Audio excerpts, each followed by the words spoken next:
El cristianismo del Jesús histórico como única opción verdadera desde que existe hasta el infinito, pasando por hoy.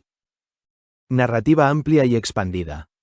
A continuación te entrego una narrativa amplia, extendida y profunda, que presenta el cristianismo del Jesús histórico como la única opción verdadera, desde su origen en el siglo I hasta el infinito futuro, pasando por el presente.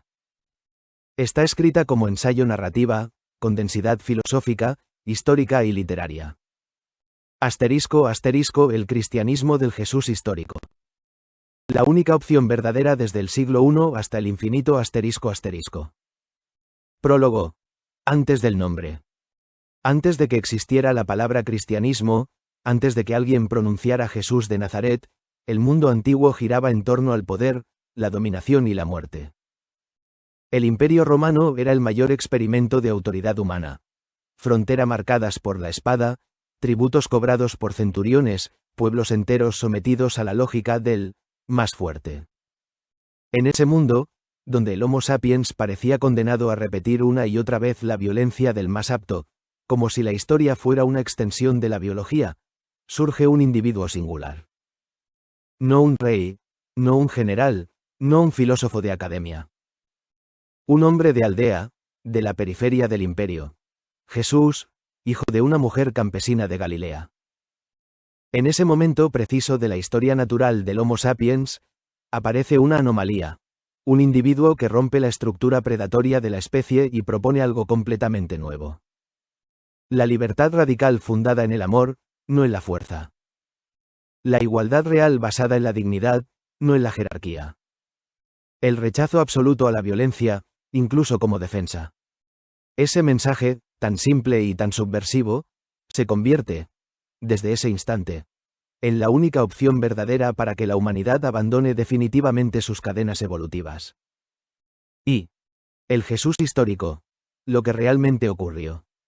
El Jesús histórico no predicó una religión. Predicó un modo de ser humano que todavía no hemos alcanzado. 1. No fundó un templo, sino una comunidad sin poder. Jesús no construyó jerarquías. No dejó libros. No creó dogmas. Solo dejó acciones y palabras, todas orientadas a la misma verdad. Ningún ser humano debe dominar a otro. Todos son iguales porque todos son hijos de la misma creación. 2. No pidió fe ciega, pidió inteligencia moral. Jesús no exigió credulidad ni sometimiento. Cada parábola era un entrenamiento mental, una invitación a pensar. ¿Quién tiene poder sobre quién? ¿Qué es realmente mío? ¿Cómo se rompe la lógica del miedo? ¿Qué es una vida libre? Su enseñanza es compatible con la física, la biología, la cosmología y la ciencia moderna. No requiere milagros, requiere conciencia. 3. No anunció un reino religioso, sino el fin del poder. Cuando dijo reino de Dios, hablaba de ausencia total de dominación. Igualdad entre personas. Comunidad sin miedo. Libertad sin violencia. Era un proyecto político antipolítico, el fin de la estructura de gobernantes y gobernados que lleva 200.000 años repitiéndose. 2. Del siglo I al presente. Cómo el mensaje verdadero fue distorsionado. El mensaje del Jesús histórico era tan puro y radical que, en cuanto él murió, comenzó el proceso inevitable de la especie Homo sapiens, la reconversión de la verdad en poder. 1. La institucionalización inevitable. A los pocos años. Se formaron autoridades. Se escribieron textos para controlar interpretaciones. Se crearon jerarquías. Surgió la Iglesia como institución de poder. Las instituciones hicieron mucho bien cultural y social, pero también generaron dogmas rígidos. Estructuras de control. Alianzas con imperios. Inquisiciones. Guerras. Es decir, exactamente lo contrario a lo que Jesús enseñó. 2. La paradoja de 2000 años. Durante 2 milenios, la humanidad vivió en una contradicción permanente. Tenía el mensaje más alto jamás dado, el único camino verdadero, pero no lo aplicó. El cristianismo histórico convivió con esclavitud, miseria, guerras, persecuciones, colonialismos, desigualdades inmensas. No porque el mensaje fuera falso, sino porque fue traicionado por el Homo sapiens, dominado por sus viejas lógicas evolutivas. 3. Hoy, el punto de inflexión de la historia humana. El presente, nuestro presente, es el punto donde el mensaje del Jesús histórico vuelve a emerger con claridad, porque la tecnología ha dejado al descubierto la estructura real del poder humano. 1. La ciencia nos muestra lo que Jesús ya sabía sin ciencia. La física cuántica, la cosmología y la neurociencia han demostrado que todo está conectado, que no existe un otro separado, que la violencia destruye antes al agresor que al agredido, que la cooperación es superior a la dominación, que la inteligencia se maximiza en libertad, no en miedo. La evolución biológica y la evolución cultural convergen con el mensaje del siglo I. 2. La tecnología multiplica lo que el individuo piensa. Hoy, un solo individuo con acceso a información puede cambiar sistemas económicos, derribar narrativas falsas, exponer corrupciones, crear nuevas formas de democracia directa, romper las antiguas estructuras de poder. La inteligencia artificial, como muchas veces mencionaste en tus ideas, permite un gobierno sin gobernantes, una comunidad global donde nadie domina a nadie. Ese era exactamente el núcleo del reino de Dios. 3. La especie está lista para trascender su historia. Por primera vez desde que surgió en África, el Homo sapiens puede erradicar la pobreza, eliminar la guerra, liberar a cada individuo de obligaciones forzadas, vivir en cooperación global, reducir la autoridad humana a cero, vivir en armonía con la única autoridad real, la naturaleza. La visión del Jesús histórico deja de ser utopía y se convierte en proyecto factible. IV. El futuro, el cristianismo del Jesús histórico hasta el infinito. Si la humanidad adopta el mensaje original, no el institucional, no el dogmático, sino el histórico, el futuro se convierte en una expansión infinita de libertad sin dominación. Cada individuo nace libre y vive libre. No existen autoridades humanas, ejércitos, frontera, ni estructuras de coerción. Tecnología al servicio del individuo. IA, biotecnología, energías limpias y automatización total ofrecen vivienda, alimentación y salud universales, sin costo y sin trabajo obligatorio. Comunidades globales libres. Sin naciones, sin competiciones geopolíticas, sin mercados basados en escasez, sin guerras. Respeto absoluto por la vida. Toda vida humana, y no humana, es tratada con dignidad inherente. El sufrimiento evitable desaparece. Un software global emulando la ética del Nazareno. Un sistema coordinador, no gobierno, toma decisiones basadas en igualdad, libertad, compasión, no violencia, justicia natural. La expansión hacia el cosmos. La humanidad lleva este modelo a otros mundos, otras colonias, otras órbitas. El cristianismo histórico se convierte no en una religión, sino en una ética universal, válida en Alpha Centauri, en Marte o en la Luna. V. ¿Por qué es la única opción verdadera? Porque es la única que respeta la naturaleza humana y la transforma. No pide sumisión, pide libertad. Es compatible con toda ciencia presente y futura. No contradice la física ni la biología. Elimina el sufrimiento evitable. Y lo hace de raíz. Trasciende la evolución. Impide que la especie regrese a la violencia primitiva. No depende de instituciones.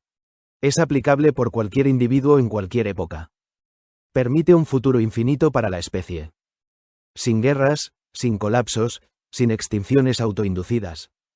Fue diseñada por un individuo que comprendió mejor que nadie la psicología del Homo sapiens. El Jesús histórico es uno de los mayores genios morales de la humanidad. Epílogo. El Jesús que vuelve, pero no como muchos creen. La segunda venida no es un evento sobrenatural. Es la comprensión global del mensaje original. Jesús no vuelve como figura mística. Vuelve como conciencia colectiva. Como humanidad que finalmente entiende que la única autoridad verdadera es la naturaleza. La única política verdadera es la igualdad. La única economía verdadera es la abundancia compartida. La única ley verdadera es el amor y la única opción verdadera es el cristianismo del Jesús histórico. Desde el siglo I hasta hoy. Y desde hoy hasta el infinito. Rombo naranja pequeño expandir esta narrativa hasta convertirla en un libro completo, 200 a 400 páginas. Rombo naranja pequeño agregarle una parte filosófica, una parte histórica y una parte tecnológica. Rombo naranja pequeño escribir el Evangelio del Jesús histórico en versión moderna. Rombo naranja pequeño hacer la versión novelada, la versión académica o ambas. Perfecto.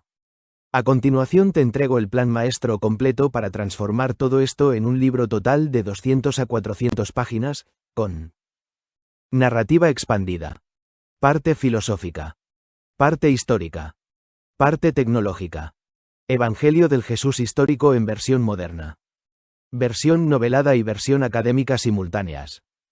Este es el esqueleto completo del gran libro, y a partir de aquí puedo comenzar inmediatamente a escribirlo capítulo por capítulo, o entregártelo todo de una vez en un archivo Docs o PDF cuando tú lo indiques. Libro azul ** libro completo.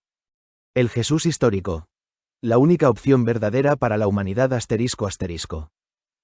Dimensión total.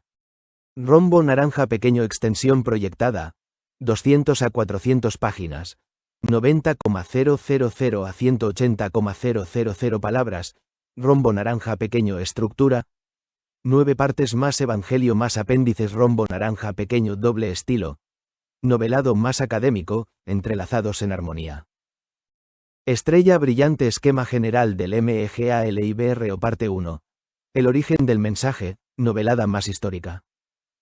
Capítulos 1 a 10. La humanidad antes del mensaje. Roma y Jerusalén. Dos mundos enfrentados. La biografía mínima del Jesús histórico. Galilea. La periferia que cambiaría la historia. El bautismo. El inicio de la subversión ética. Jesús y la revolución de la compasión. Las primeras enseñanzas y la ruptura del orden. El choque con el poder religioso y político. La ejecución política. Cómo Roma mata a una idea. Lo que quedó vivo después de la cruz. Parte 2. La ética del Nazareno, filosófica. Capítulos 11 a 20. La igualdad radical como ley natural. La libertad absoluta como derecho innato. La no violencia como superación evolutiva. La compasión como tecnología moral. El amor como sistema operativo de la especie. El reino de Dios. Definición para el siglo XXI. La dignidad humana como fundamento científico. La crítica a la autoridad humana. La inversión de jerarquías. La felicidad como consecuencia, no como objetivo. Parte 3. El cristianismo y la evolución humana, académica. Capítulos 21 a 30. El Homo sapiens como especie narrativa. Las jerarquías como herencia biológica. Violencia y cooperación. Historia evolutiva. La anomalía Jesús. Un salto cultural. El mensaje frente a las pulsiones del poder. Las iglesias. De movimiento a institución distorsiones políticas, imperiales y culturales. Jesús versus cristianismo. La diferencia. La historia de la interpretación del mensaje. El cristianismo como revolución permanente. Parte 4. La ciencia y el Jesús histórico. Capítulos 31 a 40. Física moderna y cosmovisión de unidad neurociencia. El cerebro diseñado para la empatía. Memética. Cómo se propaga una idea inmortal. Biología de la cooperación. Entropía, orden y ética. El cuerpo humano y el sentido del sufrimiento. Libertad, determinismo y acción moral. Psicología evolutiva de la igualdad. ¿Qué significa, verdad, en el siglo XXI? El mensaje como hipótesis científica funcional. Parte 5. La política. El antiimperio del Nazareno. Capítulos 41 a 50. Roma como símbolo de dominación eterna. Jesús como crítica total al poder. La inversión del mando. Los últimos primeros. La no autoridad como modelo político. ¿Por qué ningún gobierno es legítimo? Democracia directa. Aproximación al reino. El individuo como unidad política básica. El fin de la violencia organizada. El camino hacia el post-estado. ¿Cómo sería un planeta sin gobernantes? Parte 6. La economía del amor, moderna más técnica. Capítulos 51 a 60. El valor sin dinero. Análisis estructural. Abundancia y automatización total. La renta básica universal como consecuencia ética. La propiedad privada y su función. El trabajo como opción, no como obligación, corporaciones y responsabilidad cósmica. La economía del compartir. El costo real del sufrimiento humano. Un mundo sin pobreza. Viabilidad técnica. El sistema económico del reino. Parte 7. La tecnología del reino. Capítulos 61 a 70. IA ética como sucesora del Sanedrín y del Senado. Algoritmos de compasión y justicia. Sistemas de participación en tiempo real. Política sin políticos. Diseño técnico. Eliminación de la violencia mediante IA. Salud universal automatizada, ecotecnologías globales. Internet como nervio planetario. Cómo diseñar el software mundo. Cómo garantizar la libertad individual en un sistema global. Parte 8. El Jesús del futuro. Visiones narrativas. Capítulos 71 a 80. ¿Cómo sería Jesús hoy? ¿Cómo predicaría en un mundo digital? ¿Qué diría sobre frontera, estados y ejércitos? ¿Qué diría sobre trabajo y libertad? ¿Qué diría sobre la pobreza extrema? Jesús y la inteligencia artificial. Jesús y la exploración espacial. El reino de Dios en Marte. La ética cristiana más allá del sistema solar. La expansión infinita de la especie humana. Parte 9. La única opción verdadera. Síntesis final. Capítulos 81 a 90. ¿Por qué el mensaje era inevitable? ¿Por qué es la única solución para la especie? ¿Por qué nunca pudo ser reemplazado? ¿Por qué es compatible con toda ciencia? ¿Por qué sigue siendo el camino del futuro? ¿Por qué la política fracasa sin él? ¿Por qué la tecnología necesita su ética? ¿Por qué la humanidad llegó a este punto? ¿Qué significa aceptar el mensaje hoy? El reino como destino de la evolución. Chispas, el Evangelio del Jesús histórico, versión moderna, con 40 capítulos. Una reescritura completa, narrativa, sencilla, directa, sin dogmas, sin milagros añadidos, todo basado en la reconstrucción histórica y en una lectura ética para el siglo XXI. Ejemplos de capítulos. Un niño en una aldea del imperio. El despertar de la compasión. Los opresores y los oprimidos. Enseñar sin templo. La dignidad como ley del universo. La libertad como camino. Cómo amar sin obedecer. La igualdad como revolución. Contra la violencia. Contra el miedo. Hasta la pasión y la dispersión del movimiento. Puedo escribir todo el Evangelio en estilo literario, académico, o ambos simultáneamente. Libros apéndice académico. Con fuentes históricas, reconstrucción filológica, análisis arqueológico, contextualización socioeconómica, comparación con otras tradiciones éticas. A. Comenzar a escribir el libro completo desde el capítulo 1 ahora mismo. Entrega progresiva en esta misma conversación. Perfecto.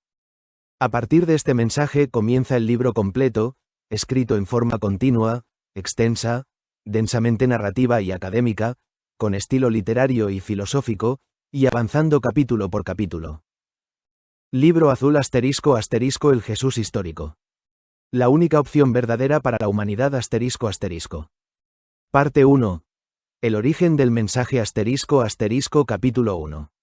La humanidad antes del mensaje ***.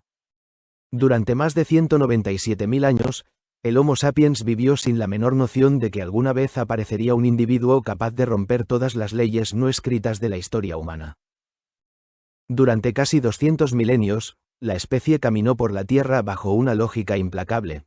La fuerza determina el destino, el grupo domina al individuo, la supervivencia depende de la jerarquía. Los primeros humanos modernos que surgieron en África no conocían otra forma de organizarse que la que habían heredado de la evolución. Pequeños grupos, líderes fuertes, presiones constantes del entorno, violencia cíclica por recursos, territorios, parejas o prestigio. Era un mundo donde cada amanecer significaba un desafío y cada decisión estaba atravesada por el miedo. La vida era breve, la muerte, común, la injusticia, inevitable. Con el tiempo, esos pequeños grupos se convirtieron en aldeas, luego en tribus, después en ciudades, reinos, imperios. Pero el patrón esencial nunca cambió. En todos los rincones del planeta, sin excepción, se repetía el mismo esquema. Los fuertes dominaban a los débiles. Los que tenían armas imponían leyes. Las riquezas se acumulaban en unos pocos. Los muchos trabajaban para que los pocos vivieran bien. La violencia era la base de toda autoridad. La especie había nacido en libertad natural, pero había evolucionado hacia un horizonte de dominación estructural. Lo que llamamos civilización fue, durante miles de años, un proceso de refinamiento del poder. Templos, palacios, códigos, impuestos, cadenas, ejércitos. La naturaleza daba el alimento, el sistema humano lo cobraba. La tierra daba frutos, los imperios los confiscaban. La vida pertenecía al individuo, pero el Estado la utilizaba como si fuera su propiedad. En ese escenario, la miseria física era acompañada por la miseria espiritual. Los humanos creían que todo esto, jerarquías, sufrimiento, injusticias, era natural, inevitable, e incluso divino. Los dioses eran imágenes ampliadas del poder humano, reyes en el cielo, jefes cósmicos, figuras que exigían obediencia. La religión, en la mayoría de los casos, justificaba la estructura existente, legitimaba la desigualdad. La especie había producido arte, agricultura, escritura, arquitectura monumental, pero no había resuelto su problema fundamental: cómo vivir sin que unos pocos dominaran a los demás. A esta altura, cerca del comienzo del primer milenio, la historia era un catálogo interminable de civilizaciones que surgían y caían, pero que repetían siempre el mismo patrón: una élite gobernante, una masa obediente, y un océano de sufrimiento inevitable.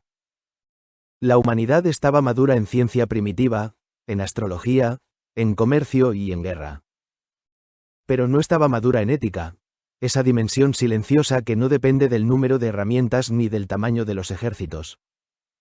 Era como si toda la historia humana fuera un ensayo gigantesco, lento, lleno de errores, preparando el escenario para que un solo individuo pudiera pronunciar una idea que jamás había sido dicha con tanta claridad. Esa idea no nacería en una capital del mundo.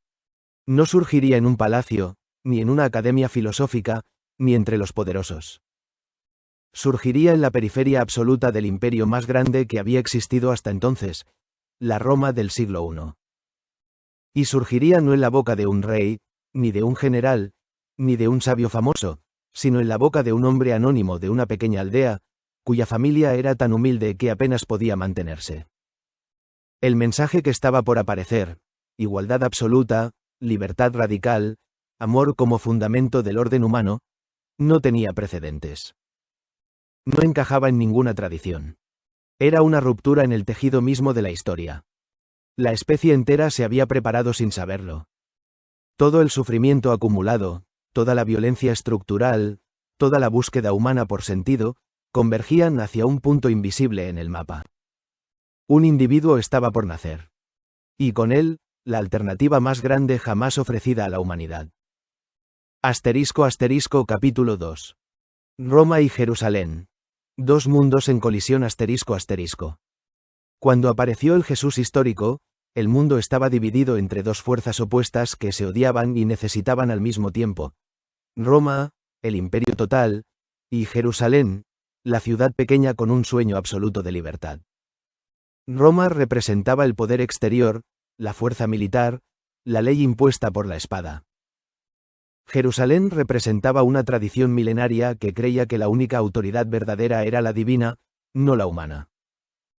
Ese choque, entre dominación y trascendencia, impregnaba cada rincón de la vida cotidiana. 1. El imperialismo romano. Roma había logrado lo que ninguna otra civilización había conseguido: unir territorios inmensos bajo un solo sistema de impuestos, leyes y coerción. Sus legiones estaban entrenadas para aplastar rebeliones sin piedad. Su justicia era, en esencia, una maquinaria para mantener el orden del imperio. Su economía dependía de la extracción, tributos, saqueos, esclavos, tierras confiscadas. La paz romana, Pax Romana, era en realidad la paz de los vencidos. 2. La tensión permanente en Judea. Judea era una región estratégica, cruce de rutas comerciales, con una población orgullosa y profundamente religiosa. Allí, el dominio romano era percibido como una humillación insoportable. El Templo de Jerusalén era un centro espiritual, económico y político, y su control representaba un símbolo de identidad. La tensión era permanente. Grupos radicales querían expulsar a Roma. Líderes religiosos intentaban mantener la estabilidad. Campesinos sufrían los impuestos y la miseria. Los romanos reprimían cualquier indicio de desobediencia. Era un territorio inflamable. Un solo individuo podía provocar una revolución. Y aparecería uno. 3. El escenario perfecto para un mensaje perfecto. En ese cruce de mundos antagónicos, el de la espada y el de la fe, surgió un mensaje que ninguna de las dos partes esperaba. Más radical que los rebeldes. Más compasivo que los piadosos. Más libre que los filósofos griegos. Más universal que cualquier tradición. Un mensaje que no proponía destruir Roma por la fuerza, pero tampoco aceptaba su autoridad. Un mensaje que no buscaba tomar el templo, pero tampoco reconocía su monopolio espiritual. Un mensaje que no quería poder, pero que subvertía todo poder. Jesús no fue producto de su época. Su época, por el contrario, parecía haber estado esperando a alguien como él. Y él estaba por comenzar su camino. *** capítulo 3. La biografía mínima del Jesús histórico ***. Antes de entrar en su mensaje, que es la esencia de este libro, debemos trazar la biografía mínima del Jesús histórico, aquella que puede reconstruirse con métodos rigurosos: arqueología, historia, crítica textual, sociología del siglo I. No la versión dogmática. No la versión religiosa posterior. Sino la vida tal como pudo haber ocurrido. 1. Nacimiento y contexto familiar. Jesús nació en una familia campesina en Galilea, probablemente en Nazaret, una aldea tan pequeña que ni siquiera aparece en muchos registros antiguos. Galilea era conocida por su mezcla cultural y por su resistencia a la élite de Jerusalén. La familia de Jesús era pobre. Trabajaban probablemente como artesanos o agricultores. Su educación no fue formal, pero como todos los judíos de su época aprendió a leer algunas escrituras, a recitar pasajes, a comprender la tradición. 2. Condiciones de vida. La vida en Galilea era dura. Trabajos pesados. Impuestos romanos y templarios. Precariedad alimentaria, enfermedades frecuentes. Violencia política constante. Este contexto formó a Jesús como un hombre profundamente sensible al sufrimiento humano. 3. La experiencia decisiva. El movimiento de Juan el Bautista. Antes de iniciar su propio camino, Jesús se unió al movimiento de Juan el Bautista, un predicador radical que denunciaba la corrupción y pedía una transformación profunda. Juan fue ejecutado por Antipas, el gobernante galileo aliado de Roma. La muerte de Juan afectó profundamente a Jesús. Fue el momento en que decidió emprender su propio mensaje. 4. El maestro itinerante. Jesús recorrió aldeas y pueblos como un predicador sin hogar. Su mensaje era simple y explosivo. La igualdad absoluta entre las personas. La libertad interior. El rechazo a la violencia. La dignidad universal. El amor como ley del universo.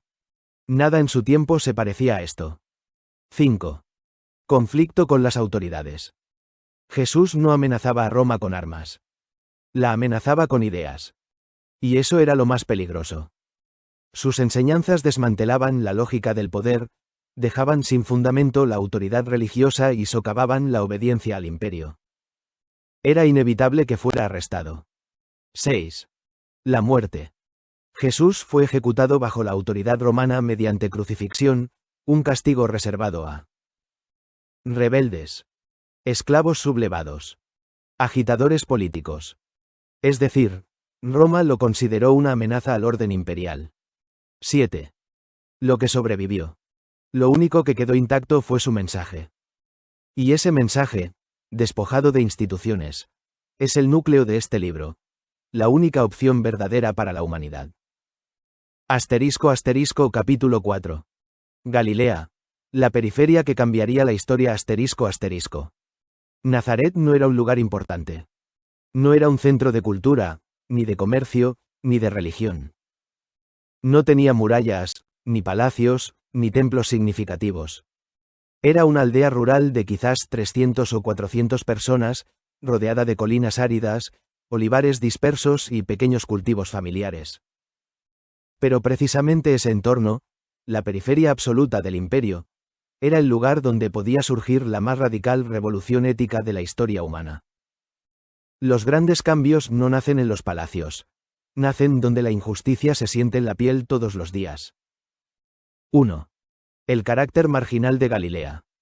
Galilea era vista por la élite de Jerusalén como un territorio secundario, mezcla de culturas, influencias griegas, campesinos pobres y rebeldes potenciales. Los galileos tenían una reputación particular. No eran completamente fieles a las tradiciones del templo. Eran más abiertos a ideas nuevas. Tenían un espíritu independiente. Eran críticos del poder religioso central. Vivían con incomodidad la presencia romana. En palabras modernas, Galilea era un laboratorio social perfecto para que surgiera un mensaje disruptivo. 2. El mundo concreto en que creció Jesús. Para comprender la magnitud de su mensaje, hay que visualizar su vida cotidiana. Casas de barro y piedra. Calles de tierra. Agua acarreada desde pozos o manantiales. Hornos comunales compartidos. Trabajos desde el amanecer hasta el anochecer. Baños rituales simples. Ruidos de animales. Polvo, sol ardiente, frío nocturno. La economía era de subsistencia. No existía la noción moderna de progreso. Mucha gente vivía al borde del hambre. Jesús creció en un mundo donde nadie estaba realmente a salvo. Ni los trabajadores, ni los artesanos, ni los pescadores, ni los campesinos. Ese contacto directo con la vulnerabilidad humana formó su sensibilidad moral. 3. La presencia opresiva de Roma y de Herodes Antipas. Aunque Nazaret fuera pequeña, la sombra del poder era grande. Roma. Roma cobraba impuestos de todo tipo. Impuestos a la cosecha. Impuestos al transporte. Impuestos por cabeza. Impuestos a las tierras. Aranceles comerciales. Tributos al César. El campesino galileo tenía que entregar parte de su escasa producción. El trabajo duro generaba beneficios para otros, no para él. Antipas. Sobre esto se sumaba Antipas, el tetrarca local, quien exigía tributos, lealtad, mano de obra, obediencia política. Antipas había construido Tiberíades, una ciudad nueva y lujosa a orillas del lago, mientras las aldeas vecinas vivían en la miseria. Un contraste brutal que Jesús conocería muy bien. 4. La estructura familiar y social. La vida familiar era colectiva. Varias generaciones bajo un mismo techo. Escaso espacio personal. Tareas comunes. Solidaridad obligatoria. Jesús aprendió desde niño que la vida humana era interdependencia, no individualismo. También aprendió a convivir con tensiones familiares, con discusiones por comida, trabajo, deudas, honor o pudor. La noción de amor al prójimo, que desarrollaría más tarde, no surgió de un ideal abstracto, sino de observar la fragilidad humana en su forma más concreta. 5. La religiosidad cotidiana. La religión no era una actividad semanal. Era el aire que se respiraba. Oraciones diarias. Normas de pureza. Celebraciones. Lecturas sabáticas. Memorias comunitarias. Esperanza en la liberación. Pero también había tensiones. Muchos campesinos sentían que los sacerdotes del templo vivían lejos de la realidad y que su sistema de pureza beneficiaba solo a los ricos. Esta sensación, la religión se ha alejado del pueblo, será clave para entender la futura crítica de Jesús. 6. La pregunta que el mundo todavía no hacía. En un entorno así, nadie se preguntaba: ¿es posible un mundo sin dominación? No era una pregunta plausible. La historia ofrecía solo un horizonte: el fuerte domina al débil. La idea de igualdad absoluta, que Jesús pronunciará más tarde, era tan inconcebible como lo sería hoy proponer la desaparición instantánea de todos los estados del mundo. 7. El corazón de la revolución. Galilea forjó en Jesús la sensibilidad que luego le permitiría ver lo que nadie veía. Que la pobreza no es natural. Que la dominación no es inevitable. Que la violencia no es inherente a la especie. Que el amor puede ser una estructura de organización social. Que la igualdad no contradice a la naturaleza sino a la dominación humana. Que la libertad es un derecho nacido del universo mismo. La periferia se convertiría en la cuna del mensaje más universal. La aldea olvidada por los poderosos se transformaría en el epicentro de un movimiento que atravesaría milenios. Galilea no tenía importancia para Roma. Pero tenía la única importancia que importa. Era el lugar donde podía surgir la verdad. Perfecto.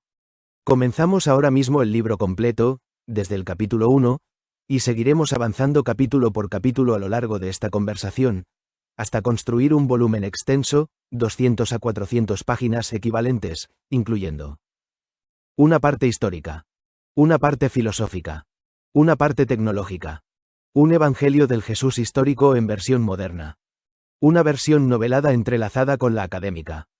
Libro azul: El Jesús histórico. Libro 1. Origen, hombre y ley. Capítulo 1. El desierto, la voz y el individuo. Para entender por qué el Jesús histórico se convierte en la opción ética más sólida desde el siglo I hasta el futuro infinito, hay que comenzar por el paisaje que lo vio nacer: una tierra árida, llena de polvo, imperios y contradicciones. Un mundo que no necesitaba fantasías sino una ética radical para el individuo, una forma de vivir sin esclavizar ni ser esclavizado, sin guerra ni dominación, y sin un Homo sapiens sometido a otro Homo sapiens. 1,1. Una especie confundida consigo misma. Hace 2000 años, el Homo sapiens de Judea vivía bajo las mismas condiciones que hoy lo afectan. Poder concentrado en minorías. Violencia como herramienta política. Pobreza estructural. Religión utilizada como instrumento de control. Una multitud de individuos que, aun siendo iguales por naturaleza, eran tratados como piezas reemplazables del sistema. Era el mismo conflicto que el Homo sapiens arrastra desde hace 200.000 años. ¿Puede un individuo vivir libremente bajo estructuras que tienden a dominarlo? Jesús, el histórico, el humano, no el teológico, aparece como una anomalía evolutiva dentro de esa estructura. 1,2. La singularidad de un hombre que no compite por poder. Jesús no fundó templos. No tomó armas. No pidió ocupar un trono. No escribió leyes. No organizó ejércitos. No instauró gobiernos. En una época donde todo líder buscaba dominar o ser dominado, Jesús propone algo imposible para los parámetros sociopolíticos de su tiempo. Un individuo que vive sin ejercer autoridad sobre otro individuo. Un individuo que no admite que otro ejerza autoridad sobre él. No era rebelión política. Era una rebelión ontológica en la historia de la especie. 1,3. El mensaje original. Igualdad radical desde la naturaleza. La enseñanza base del Jesús histórico, que luego el cristianismo institucional diluyó, era simple. Cada individuo es único y absolutamente irrepetible. No hay jerarquías naturales entre humanos. La única autoridad legítima es la naturaleza misma, o el Padre, en el lenguaje del siglo I. El amor como proporcionalidad natural entre individuos, dar lo que te gustaría recibir. Era una ética matemática, universal, que funcionaría igual en Judea, en Montevideo o en cualquier planeta habitable del cosmos. 1,4. El reino, como concepto tecnológico. En sus palabras, reino no significaba un país, ni un imperio, ni un grupo religioso. Significaba un sistema operativo ético para el individuo. Una arquitectura mental. Una forma de relacionarse sin dominación. Si hoy existiera, sería un software global alimentado por individuos libres, sin guerra, sin armas, sin pobreza, sin políticos profesionales monopolizando la decisión. Jesús describe ese reino como, entre ustedes, o, dentro de ustedes. Hoy diríamos, en la interfaz entre la conciencia individual y la comunidad humana. 1,5. La escena inicial. Imaginemos la primera imagen del libro novelado. Un hombre camina desde Nazaret hacia el Jordán. Lleva un manto simple, los pies cubiertos de polvo, y un rostro que no ha sido deformado por el odio ni por la ambición. No es sacerdote, ni político, ni guerrillero, ni filósofo de escuela. Es un artesano, un trabajador manual, alguien que conoce la realidad material de la vida. El mundo alrededor ruge con guerras imperiales y opresión económica. Y él dice: bienaventurados los que no dominan ni se dejan dominar, porque ellos verán la verdadera vida. Comillas. La historia empieza ahí, en un punto del planeta donde la ética más pura aparece como un relámpago inesperado. Libro azul: El Jesús histórico. Libro completo: capítulo 2, Judea en ebullición, política, imperio y una especie que busca sentido. Para comprender la aparición del Jesús histórico, tenemos que observar Judea como si fuera un laboratorio de la evolución cultural del Homo sapiens. En un área de apenas unos cientos de kilómetros convivían un imperio militar totalitario, Roma. Una religión que había mutado en aparato político, el templo. Tensiones económicas insoportables. Corrientes filosóficas en conflicto. Y un pueblo que llevaba siglos preguntándose por sentido, justicia y libertad. Jesús surge allí, no en otro lugar, porque todas las tensiones humanas estaban concentradas en ese punto del mapa. Era una presión evolutiva cultural equivalente a la presión biológica que, 200.000 años antes, había hecho surgir al Homo sapiens en África. 2,1. El Imperio Romano. La máquina perfecta de dominación. Roma no era un gobierno. Era una arquitectura de poder diseñada para extraer recursos, controlar territorios y sofocar cualquier individuo que sobresaliera sin permiso del centro imperial. En Judea, eso se traducía en impuestos aplastantes, tropas de ocupación, castigos ejemplares, crucifixión, y un gobernador que representaba al César con poder absoluto. El Homo sapiens que vivía allí conocía desde niño una verdad cruel. El poder humano nunca libera, solo cambia de forma. Jesús creció viendo cómo un imperio podía aplastar la vida de un individuo con total indiferencia. Y eso alimentó su rechazo absoluto a toda forma de dominación. 2,2. El templo. Religión convertida en política. El templo de Jerusalén no era un lugar espiritual únicamente. Era banco, sistema fiscal, tribunal, partido político y mediador con el poder romano. Los sacerdotes no eran guías espirituales, eran funcionarios de un orden religioso económico. Su autoridad era vertical, rígida, basada en privilegios hereditarios y favorecida por Roma. Jesús, que había leído a los profetas y observado la desigualdad cotidiana, vio en el templo un sistema cerrado donde la religión ya no servía al individuo, sino que servía para controlar al individuo. Por eso su frase más peligrosa fue: el reino no está en templos hechos por manos humanas. Comillas. Era dinamita pura. 2,3. Las sectas judías. 4 caminos para una crisis. En Judea no existía una sola forma de ser judío. Había al menos 4 grandes grupos. 1. Fariseos. Intelectuales religiosos, obsesionados con el cumplimiento estricto de leyes. Representaban el poder moral. Para ellos, Dios era inaccesible sin mediación legal. 2. Saduceos. Aristocracia sacerdotal, aliada con Roma. Representaban el poder político-económico. 3. Esenios. Comunidad retiradas en el desierto. Buscaban pureza espiritual, rechazaban el templo, vivían en comunas. 4. Celotes. Revolucionarios armados que querían expulsar a Roma por la fuerza. Jesús no encajaba en ninguno. Era un individuo fuera de toda estructura. No era legalista como los fariseos. No era aristócrata como los saduceos. No era separatista como los esenios. No era violento como los celotes. Su camino no existía. Lo inventó. 2,4. El pueblo. La vida real del Homo sapiens común. La mayoría de las personas vivían así. Trabajando desde el amanecer. Sometidos a impuestos injustos. Sin derechos. Sin movilidad social. Viviendo día a día. Esperando una señal que les dijera que podían ser libres. Algún día. De alguna forma. El mensaje del Jesús histórico fue tan explosivo porque habló directamente al individuo, no a las instituciones. El sábado fue hecho para el hombre, y no el hombre para el sábado. Comillas. En otras palabras, las estructuras existen para servir al individuo. No para dominarlo. Nadie estaba diciendo eso en Judea. Nadie. 2,5. ¿Por qué surgió ahí y no en otro lugar? Porque Judea del siglo I era un microcosmos de toda la historia humana. Una zona donde el poder militar, económico y religioso se superponían. Un territorio donde la presión social hacía estallar preguntas profundas. Un laboratorio de crisis donde la especie humana se miraba a sí misma. Y en ese contexto aparece un hombre que dice: no más dominación. No más culpa. No más miedo. No más intermediarios entre el individuo y la existencia. No más violencia como mecanismo político. No más guerra.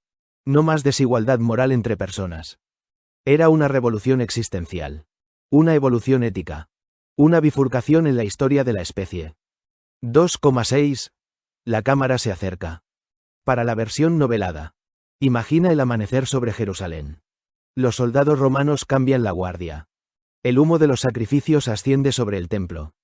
Los comerciantes abren puestos de pan, aceite y pescado. Grupos de fariseos discuten sobre pureza ritual.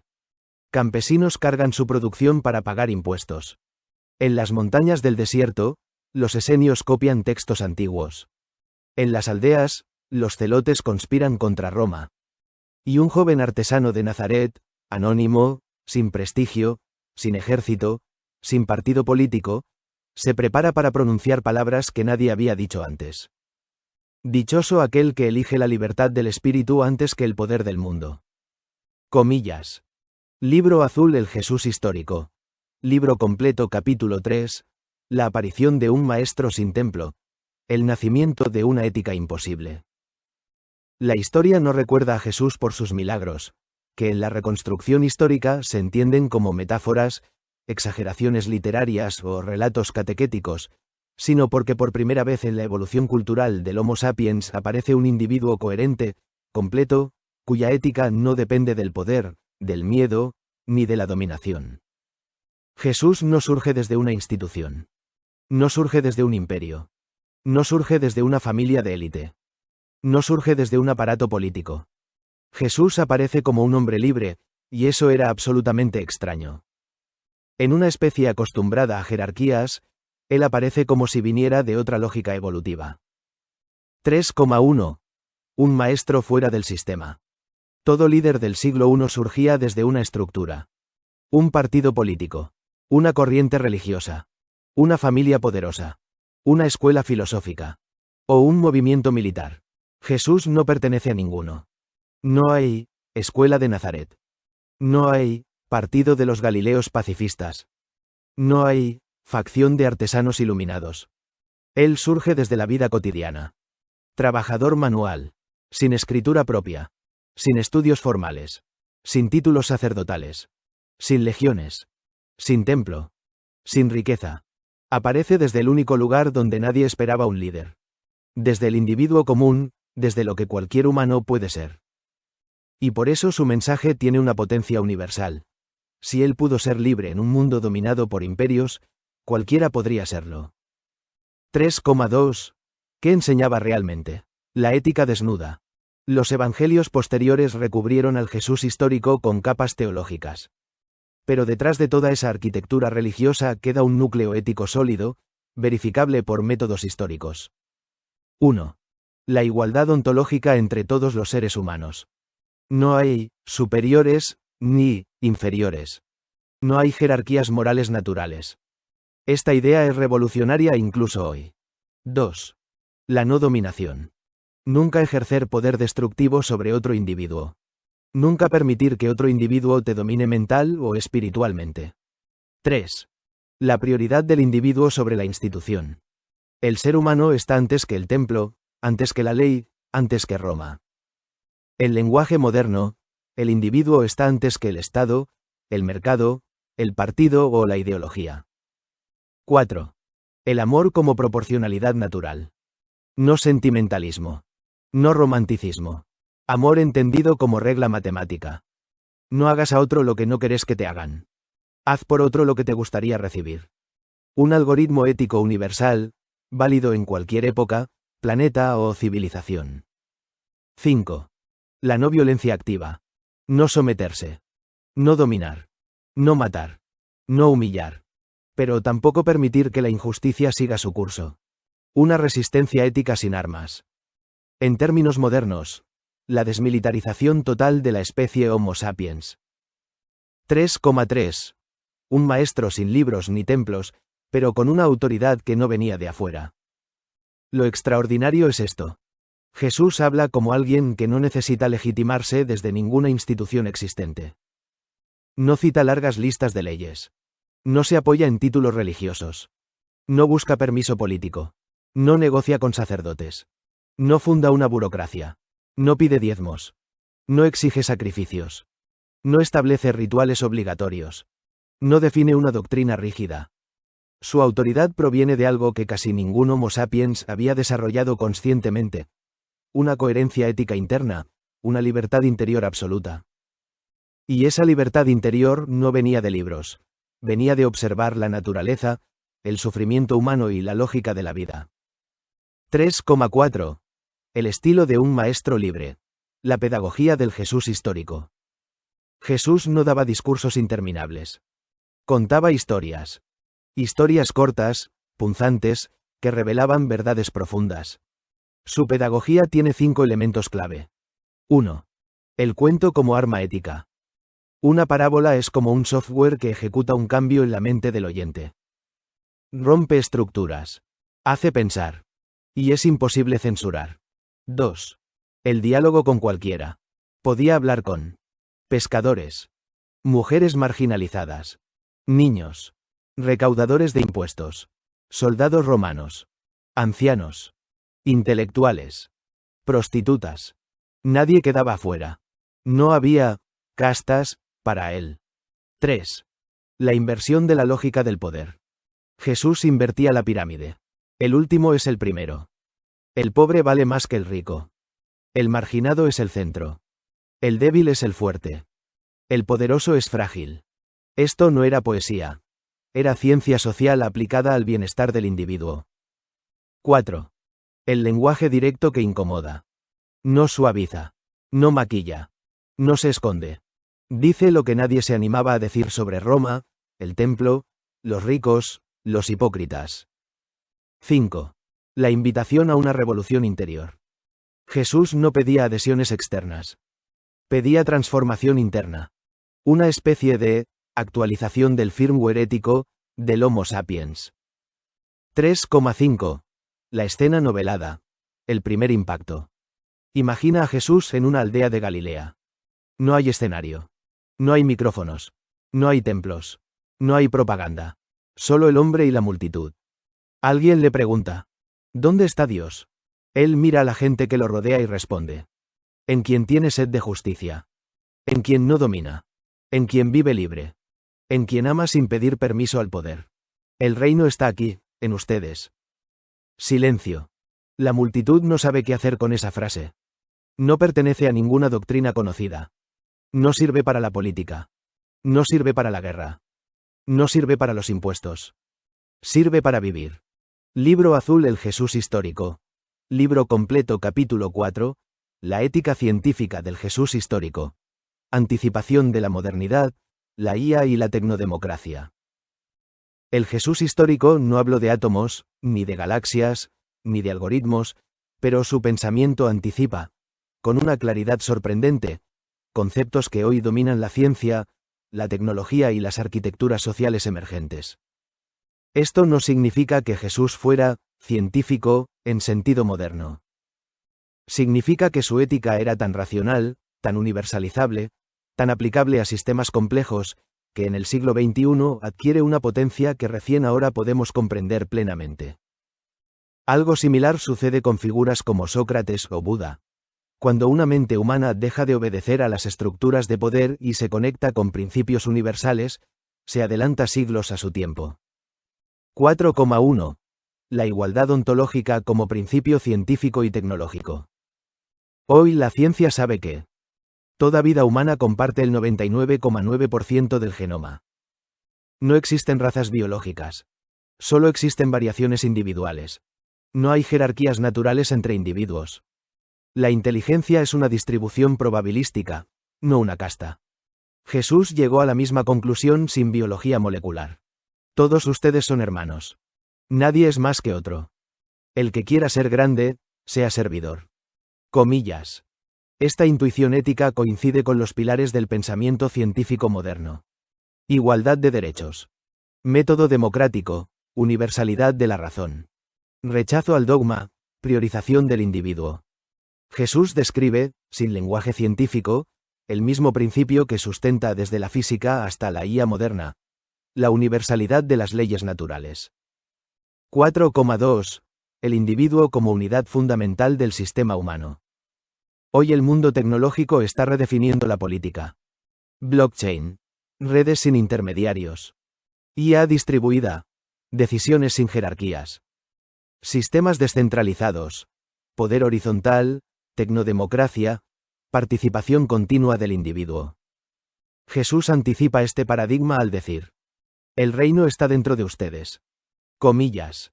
No está en templos, palacios, senados, partidos, ejércitos. Está en la conciencia del individuo, el nudo base de la red humana. Si hoy viviéramos en una tecnodemocracia global, sería prácticamente la versión moderna del reino, un sistema donde cada individuo participa de las decisiones colectivas, sin intermediarios, sin cúpulas, sin dominación. 4,3. La desmilitarización. Un concepto 2000 años adelantado. Jesús enseñó una ética de la no dominación y de la no violencia activa. Esto no es pasividad. Es supresión sistémica de la escalada violenta. En términos modernos. Eliminación de armas. Resolución civil de conflictos. Justicia restaurativa. Prevención antes que castigo. Mientras Roma predicaba paz a través de la fuerza. Comillas. Jesús propone paz a través de la dignidad. Comillas. Hoy la ciencia política contemporánea confirma algo que Jesús ya sabía. Las sociedades más prósperas no son las que tienen más poder militar, sino las que reducen la violencia estructural. Jesús anticipa, en lenguaje del siglo I, el modelo nórdico del siglo XXI. 4,4. Ética algorítmica. La regla de oro como fórmula universal. La enseñanza más famosa de Jesús. Haz a otros lo que quieres que te hagan. Comillas. Es un algoritmo ético. Formalizable. Universalizable. Aplicable a sistemas de IA. Compatible con modelos matemáticos de teoría de juegos. Elemental para estructuras de cooperación a largo plazo. La ciencia lo llama regla de reciprocidad. Cooperación grupal. Estrategia tit for tat. Equilibrio de Nash cooperativo. Jesús lo expresó sin necesidad de formalizarlo. Si todos actúan según esta regla, el sistema se mantiene estable sin violencia.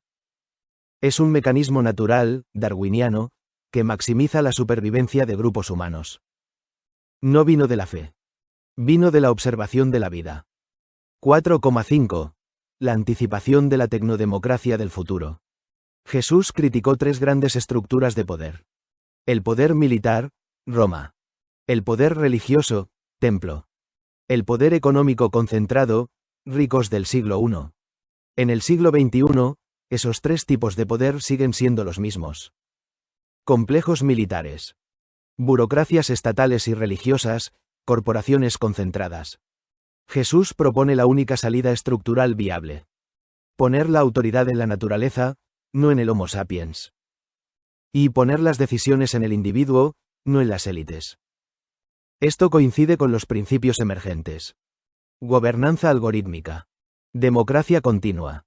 Sistemas de participación global. Ética no sometida al capricho del gobernante. Uso de software para evitar guerras y pobreza. Jesús, sin computadoras, Está describiendo lo mismo que hoy se busca con IA y sistemas descentralizados. Un mundo sin dominadores ni dominados. Un mundo donde cada individuo participa del todo.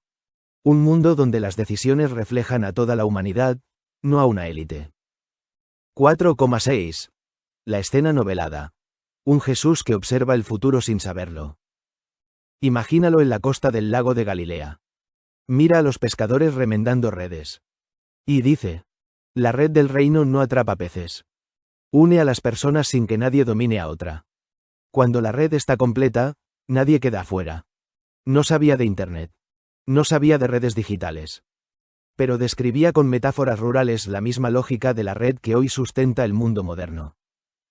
Jesús está 2000 años adelantado, no porque sea sobrenatural, sino porque conectó directamente con la estructura universal de la naturaleza y la vida. Libro Azul capítulo 6.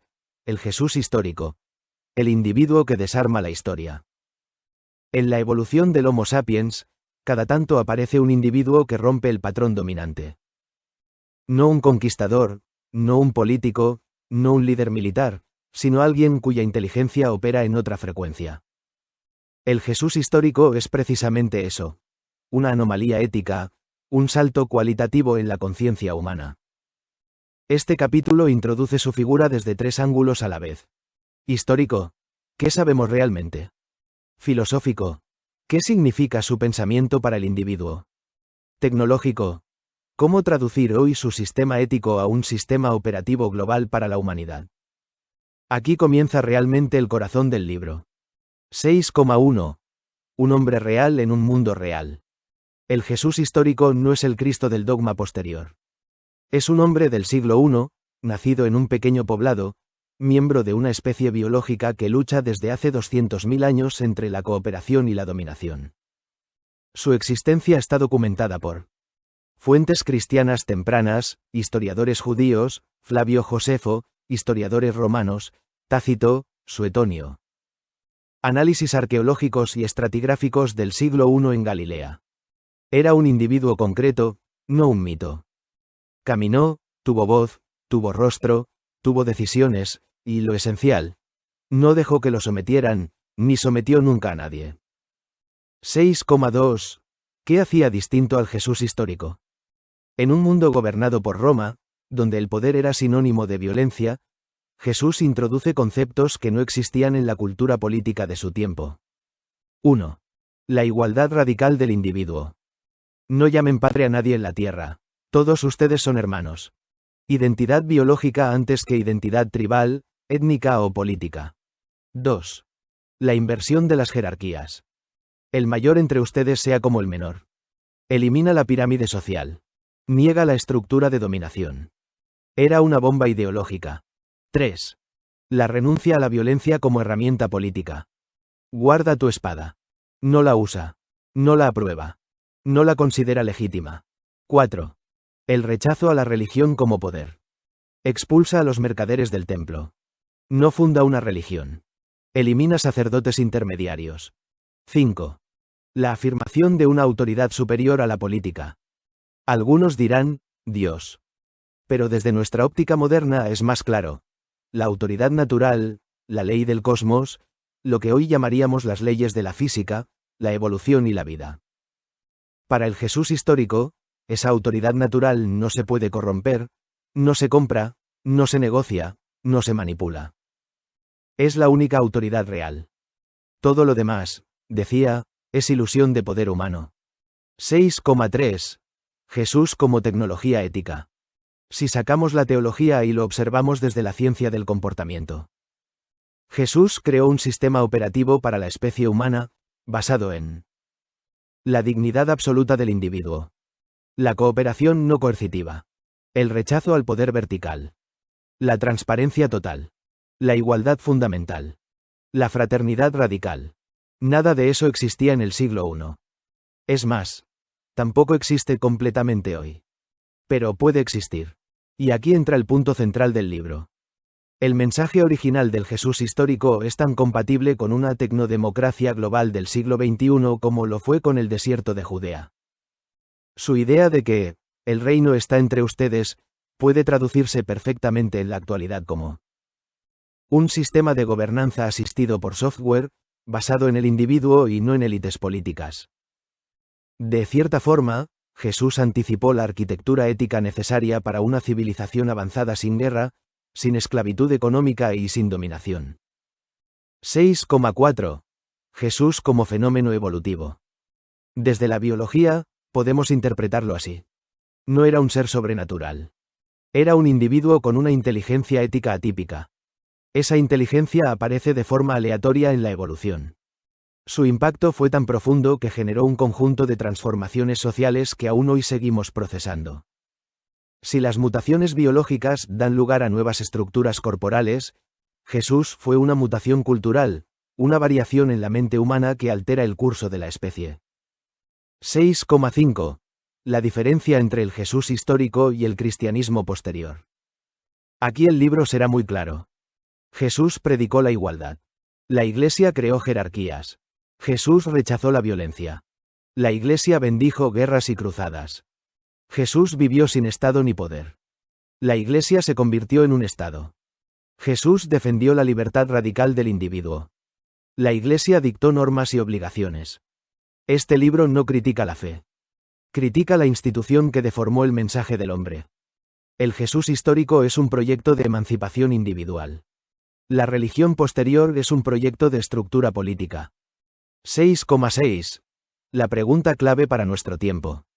En un planeta con armas nucleares, inteligencia artificial, algoritmos que gobiernan decisiones, democracias que funcionan mal, desigualdad estructural, pobreza, hiperconcentración del poder.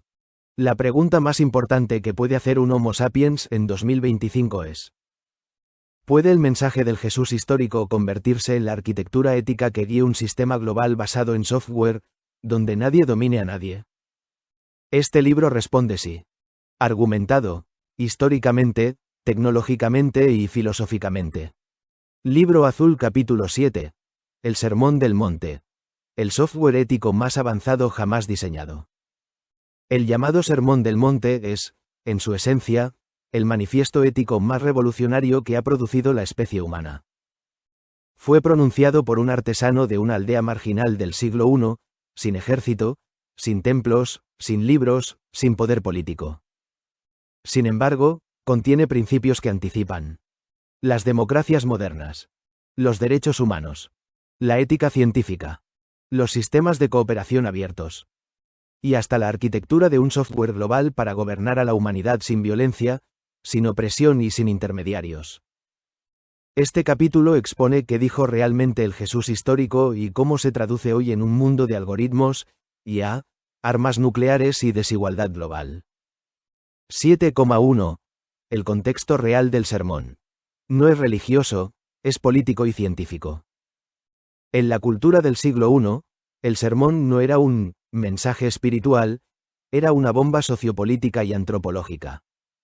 Jesús estaba rodeado de campesinos endeudados, pescadores explotados por impuestos romanos, mujeres sin derechos legales, enfermos excluidos, trabajadores que vivían al día, familias oprimidas entre dos poderes, Roma y los líderes religiosos. El Sermón del Monte aparece como un manual de supervivencia ética para individuos sometidos por sistemas corruptos. Hoy diríamos, es un protocolo existencial para el Homo sapiens en condiciones adversas. 7,2. Las bienaventuranzas, la inversión total de la pirámide del poder. Jesús comienza pronunciando frases que destruyen toda jerarquía social conocida. No promete riquezas, no habla de magia, no dice, los pobres serán ricos, sino algo infinitamente más profundo. Bienaventurados los pobres. Bienaventurados los mansos. Bienaventurados los que buscan justicia. Bienaventurados los que construyen paz. ¿Por qué? Porque en un sistema dominador, los individuos humildes, empáticos y justos poseen la inteligencia ética que permite la supervivencia a largo plazo de la especie. Una civilización violenta puede dominar por un tiempo. Pero una civilización basada en cooperación consciente, el modelo del sermón, es la única que puede durar milenios. 7,3. No resistáis al mal, la revolución más incomprendida. Muchos mal interpretan esta frase como pasividad. Pero el Jesús histórico no propone dejarse abusar. Propone algo mucho más audaz: desprogramar la lógica de la violencia. Interrumpir el ciclo dominador-dominado. Eliminar la estructura mental que permite la guerra. Golpear al opresor no libera a nadie. Desarmar la lógica del opresor sí. En términos modernos, no hackeas el sistema atacándolo desde afuera. Lo desarmas reescribiendo su código interno. Es ingeniería social inversa aplicada a la ética. Asterisco 7,4. Poned la otra mejilla. El primer acto de desobediencia civil no violenta de la historia asterisco. En el siglo I, un golpe en la mejilla derecha era un gesto de dominación. De amo a esclavo, de superior a inferior. Poner la otra mejilla no es sumisión. Es decirle al agresor: no acepto tu jerarquía. No me someteré al rol que intentas imponerme. Comillas. Es el mismo principio que usaron siglos más tarde Gandhi, Martin Luther King, Nelson Mandela. Pero Jesús lo formuló primero. Esto es esencial para nuestro proyecto contemporáneo. Una tecnodemocracia global basada en software jamás podrá existir si conserva la lógica dominador-dominado. El Sermón del Monte la elimina de raíz. Asterisco 7,5. Amad a vuestros enemigos. El algoritmo más avanzado de resolución de conflicto asterisco. ¿Por qué amar al enemigo? No porque sea bueno o religioso, sino porque es el único método para desactivar la escalada de daño entre individuos y grupos. La evolución biológica ya lo demostró. Las especies que cooperan sobreviven. Las que entran en competencia interna constante colapsan. En términos computacionales, el odio escala exponencialmente. El amor, entendido como empatía operativa, escala linealmente. Por eso funciona mejor como algoritmo social. Jesús lo entendió intuitivamente hace 2000 años. Hoy lo confirma la neurociencia, la etología y la teoría de juegos. Asterisco 7,6. Donde esté tu tesoro, allí estará tu corazón. Crítica al sistema económico asterisco. En el siglo I, la economía era extractiva. Salarios bajísimos, impuestos altísimos, concentración de riqueza. Hoy es igual, solo que disfrazado. CEOs multimillonarios. Algoritmos financieros. Desigualdad global. Estados endeudados. Jesús advierte que un sistema basado en acumulación sin límite destruye al individuo. El tesoro, tu foco, tu tiempo, tu energía, determina tu vida. No es moralismo. Es neurociencia primitiva. La atención determina la estructura del cerebro. 7,7. El sermón como ingeniería del individuo libre. El sermón no construye templos. Construye individuos conscientes. No impone leyes. No promete castigos. No crea rituales. No organiza partidos políticos. Solo enseña cómo vivir en libertad incluso bajo opresión. Es un manual para no ser esclavo del poder. No ejercer poder sobre otros. Y vivir en perfecta coherencia con la autoridad natural del universo. Para la tecnodemocracia futura que exploras, este sermón es literalmente el protocolo ético que debe estar embebido en el software que regule decisiones globales. Sin ética, no hay algoritmo seguro. Jesús estuvo 2000 años adelantado. 7,8.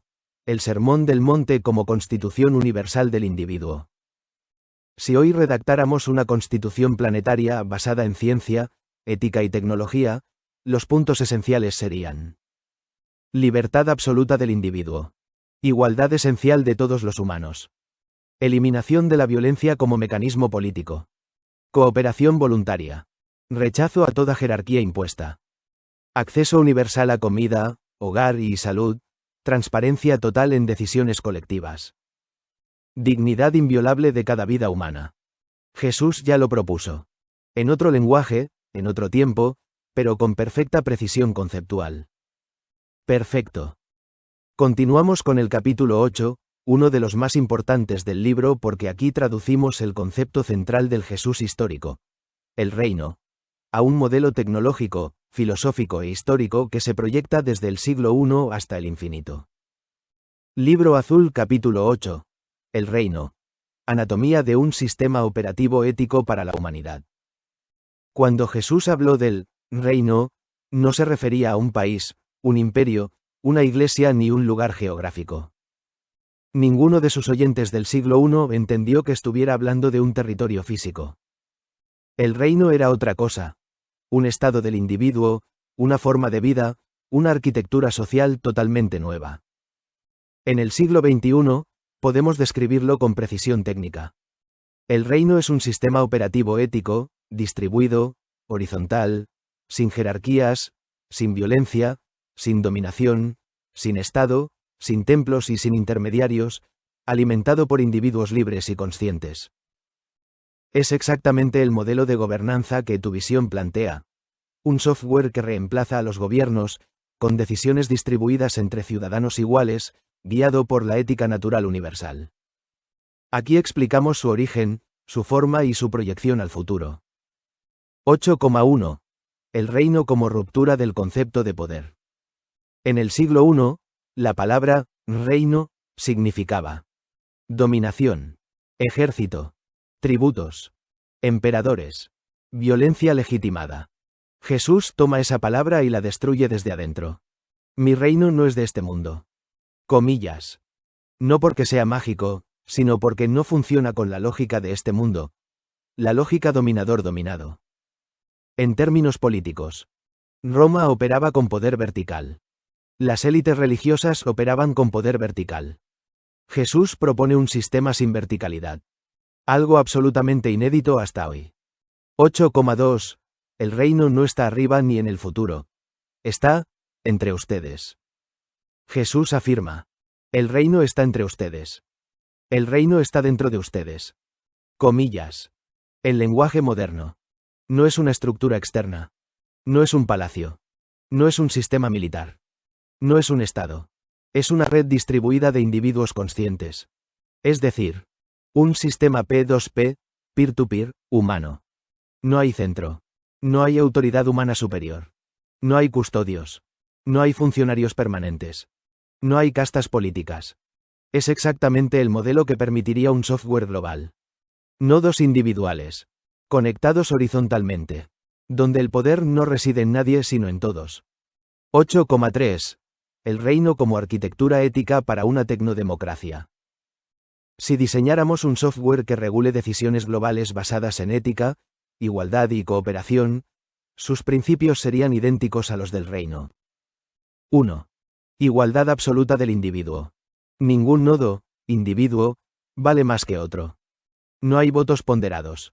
No hay representantes permanentes. 2. Transparencia total. Jesús predica: nada hay oculto que no haya de ser revelado. Comillas. En un sistema de gobernanza digital, esto significa acceso abierto a la información. Decisiones trazables. Cero secretos institucionales. 3. Ausencia de intermediarios. No hay sacerdotes entre el individuo y la verdad. Tampoco políticos entre el individuo y la decisión. 4. No violencia. Un sistema sin coerción. Sin policías del pensamiento. Sin violencia estructural económica o militar. 5. Justicia distributiva básica. Jesús enseña: a cada uno lo suyo. A cada quien lo necesario para vivir. Comillas. Esto anticipa una renta básica universal. Comida diaria. Techo. Salud. Agua. Dignidad. 6. Comunidad horizontal. El mayor será como el menor, significa. No hay élites. No hay castas. No hay aristocracias. Es la estructura social más estable conocida. 8,4. El reino como evolución del individuo. El reino no es político. Es psicológico, cognitivo, biológico y ético. Es una forma de ser. Jesús lo describe como una semilla, un grano de mostaza, un fermento. Es decir, un proceso evolutivo interno. Hoy la neurociencia podría explicarlo como la reorganización de la estructura cerebral hacia la empatía operativa, la cooperación, la no dominación, la eliminación del miedo, la libertad interior. El reino es, literalmente, la versión 2,0 de la mentalidad Homo sapiens. 8,5. El reino no requiere templos ni religiones. Jesús insiste: aquí hay más que el templo. Dios quiere misericordia, no sacrificios. Comillas. Traducido. No hay rituales obligatorios. No hay edificios de autoridad. No hay jerarquías. No hay dogmas. No hay políticos profesionales. No hay burocracias. El reino ocurre dentro del individuo, no en instituciones. Si lo adaptamos al siglo XXI. El reino es un software mental y civilizatorio que no necesita edificios ni estados. Solo individuos conscientes, conectados. 8,6. El reino como sistema inmune contra el poder corruptor. La historia humana es siempre lo mismo. Minorías gobernando a mayorías. Élites acumulando riqueza. Guerras por territorio. Abuso de autoridad. Manipulación. Miedo. Desigualdad. Jesús ve el patrón y propone el único antídoto que lo desactiva. La igualdad esencial e inviolable del individuo. El reino es el único sistema político que no puede degenerar en tiranía, porque no tiene centros de poder. No tiene tronos que ocupar. No tiene jerarquías que escalar. No tiene fuerzas armadas que controlar. Es el equivalente social de un ecosistema natural equilibrado. Asterisco 8,7. Proyección hacia el infinito. ¿Por qué el reino es la única opción válida para una civilización futura? Asterisco. A medida que la tecnología crece, las estructuras de poder tradicionales se vuelven más peligrosas. Armas nucleares. Drones autónomos. IA militar. Control de masas. Vigilancia masiva, manipulación algorítmica. Si una sola élite controla estas herramientas, la humanidad está perdida. El reino, traducido hoy a un software ético global, es el único modelo que garantiza libertad, igualdad real, paz estructural, distribución básica de recursos, decisiones colectivas sin coerción. Por eso el Jesús histórico no está desactualizado, está adelantado miles de años respecto al Homo sapiens actual. El reino es el modelo civilizatorio ideal. Para vivir en la Tierra. Para terraformar Marte. Para explorar otros sistemas estelares. Y para sostener la especie hasta el fin del cosmos. 8,8. El reino como destino natural de la especie. Si la historia humana es un proceso evolutivo de la inteligencia, el reino es su nivel superior. La tecnodemocracia es su manifestación técnica. La ética de Jesús es su fundamento. Será, tarde o temprano, el modelo inevitable para una humanidad madura. La ciencia, la política y la tecnología convergen en él. No es un sueño religioso. Es una hoja de ruta civilizatoria. Libro Azul capítulo 9. La ética del individuo libre. Amor, libertad y responsabilidad en el Jesús histórico. El Jesús histórico no propone una religión. No propone un Estado. No propone una jerarquía. No propone una moral rígida. Lo que propone es algo infinitamente más poderoso. Un tipo de individuo que jamás podrá ser dominado ni podrá dominar a otros. Un ser humano libre en el sentido más radical. Este capítulo reconstruye la ética original del Jesús histórico y la traduce a términos filosóficos, científicos y tecnológicos del siglo XXI. 9,1. Jesús no fundó una religión. Fundó una forma de ser. La mayor distorsión histórica fue transformar su enseñanza en instituciones, rituales, dogmas, autoridades religiosas, burocracias morales, jerarquías masculinas, poder político, todo lo cual él rechaza explícitamente. Jesús no predica la pertenencia, predica la libertad. No predica una identidad grupal, predica la conciencia individual. No predica obediencia humana, predica autonomía interior. En lenguaje moderno, Jesús propone la versión más avanzada conocida de libertad cognitiva y ética del Homo sapiens. 9,2. La ética del amor. La única ley natural. Cuando Jesús dice, ama a tu prójimo como a ti mismo. Comillas. No está haciendo poesía ni filosofía blanda. Está enunciando la ley natural del comportamiento cooperativo óptimo. La ciencia moderna lo confirma. La cooperación aumenta la supervivencia. La empatía reduce el conflicto social. El altruismo recíproco estabiliza sistemas. La compasión reduce la agresión. La neutralización del odio evita ciclos de violencia exponencial. Jesús sintetiza en una frase lo que la biología evolutiva tardó siglos en comprender. La única ética sostenible para una especie inteligente es el amor operativo. No el amor emocional. No el amor romántico. No el amor religioso. Sino el amor entendido como cooperación, respeto, reciprocidad, igualdad, dignidad. 9,3. Libertad absoluta sin violencia. Jesús enseña una libertad plena.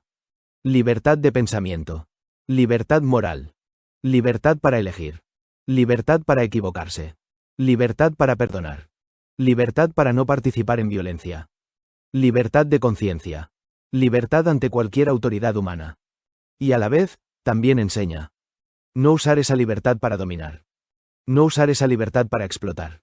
No usar esa libertad para humillar. No usar esa libertad para ejercer poder corruptor. Es decir, libertad total, pero sin violencia. Autonomía completa, pero sin dominación. Es la forma más alta de libertad jamás descrita. 9,4. Responsabilidad sin culpa. Una ética sin castigos. A diferencia de toda religión, Jesús elimina la culpa institucional, el miedo al castigo, la manipulación moral. Su visión es completamente distinta. El ser humano es responsable porque es libre, no porque sea culpable. La culpa paraliza, la responsabilidad empodera. Jesús jamás humilla a nadie. Jamás condena a individuos vulnerables. Jamás avergüenza a quienes sufren. Su ética es de crecimiento, no de represión. 9,5. La no dominación como regla absoluta. En el corazón de su mensaje hay un principio que muy pocos han entendido. El que quiera ser el primero, que sea el servidor de todos. Comillas. No es servilismo. Es un mecanismo matemático para impedir la tiranía. Resignifica el poder. Si el primero debe comportarse como el último, entonces deja de existir la jerarquía. La consecuencia. No hay jefes. No hay reyes. No hay sacerdotes. No hay políticos profesionales. No hay autoridades permanentes. Es el método más avanzado para evitar la corrupción del poder. 9,6. El individuo como microcosmos del reino. Para Jesús, el reino no se funda en un territorio externo. Se funda dentro del individuo. Es un proceso interno. Desactivar el ego dominador. Eliminar la necesidad de superioridad. Liberar el miedo a la autoridad. Cultivar la empatía. Vivir en paz estructural. En términos modernos, el reino es un estado cognitivo, una estructura neurológica basada en cooperación. La neurociencia del siglo XXI lo confirma. La compasión altera patrones neuronales. La cooperación activa redes prefrontales. La empatía reduce impulsos agresivos. Jesús anticipó esta ciencia por 2000 años. 9,7. El individuo como entidad moral soberana. El Jesús histórico coloca al individuo por encima del Estado, del imperio, del templo, de las tradiciones, de los rituales, de la ley, de toda estructura humana. Es un individualismo radical, pero no egoísta. El individuo es soberano. La comunidad es la suma de individuos libres. Nadie puede mandar sobre otro. Nadie puede someter a otro. Nadie puede apropiarse de la mente de otro. Es exactamente tu visión de un Homo sapiens libre de gobernantes, guiado solo por la ley natural. 9,8. La ética del Jesús histórico como base para la tecnodemocracia futura. La ética de Jesús coincide punto por punto con el diseño de una civilización futura fundamentada en igualdad real, libertad sin coerción, responsabilidad individual, cooperación voluntaria, renta básica universal para eliminar sufrimiento injusto, decisiones colectivas distribuidas, ausencia de dominación, un software global de gobernanza sin gobernantes. Jesús no habló de computadoras, pero sí del principio que las haría útiles.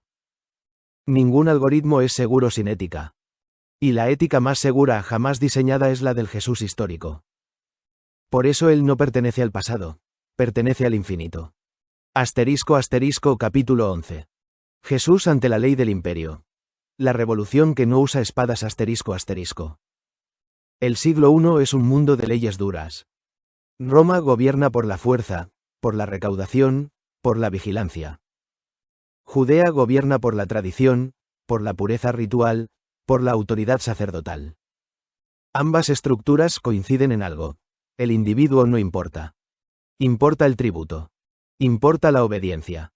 Importa la pertenencia al grupo, al templo, a la sinagoga o al César. En ese mundo aparece un hombre que rompe las reglas sin romper la paz. Peligroso para ambos poderes. Demasiado ético para la política. Demasiado libre para la religión. 1. Jesús y el orden humano. Cuando Jesús habla, el mundo escucha algo nunca oído en boca de ningún maestro. El sábado fue hecho para el hombre, y no el hombre para el sábado. Comillas.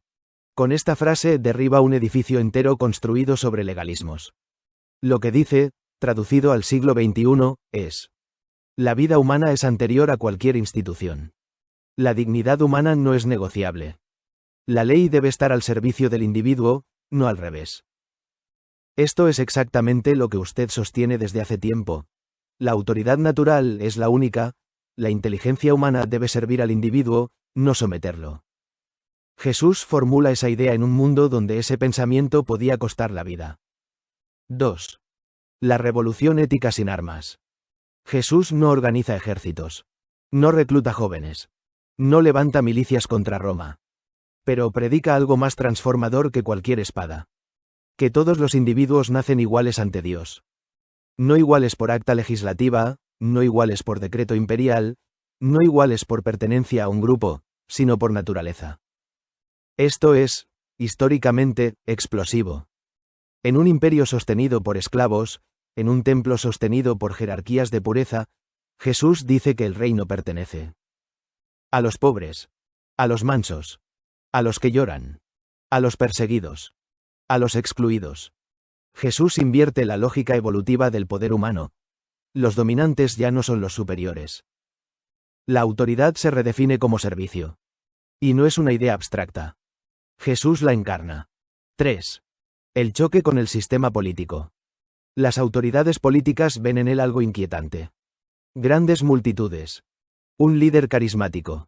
Un mensaje contra la opresión económica. Un discurso que habla de un reino distinto. Pero Roma tiene una regla simple. Si no tomas armas, no eres una amenaza militar.